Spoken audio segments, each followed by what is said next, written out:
Здравейте, ви Бълсфенове, днес ще ви представя как да си направите форматиран формат, видео, картини или каквото друго си пожелаете. Значи, отидете в формат Factory или в някакъв клип. Така. Ето, на клипа трябва да пише формат Factory в секция на него. Първо трябваше да натиснете 10 бутони, ако там го нямате. Така, след това избирате какво искате какво искате да го запомните, това, което сте го избрали в песни или видео. Ако искате да видео, натиснете на MP4. Цъкате OK. Форма качество, голям размер, така, OK. И сега тук ми трябва да ви след това цъкате на старт и сега почва да ви се форматира.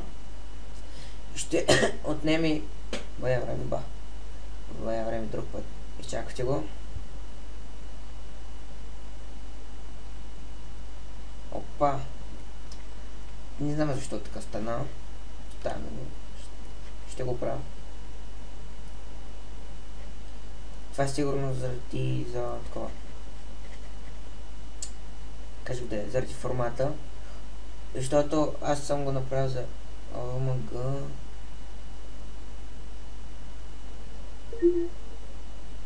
Да, готов е. Значи това бахте досадно. Така седи. Значи това е готово. И след това просто отивате там. Така да го намерихте. След него и вече е форматиран. Ето го.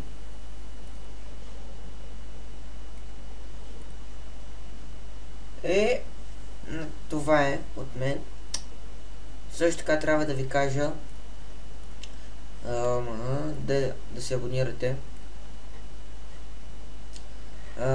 и да се включите в нашата група Aboltex. Това е такова програма, с която искаме да помогнем на хората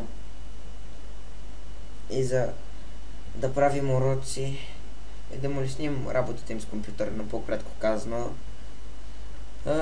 Това е от мен. Чао и до следващия път.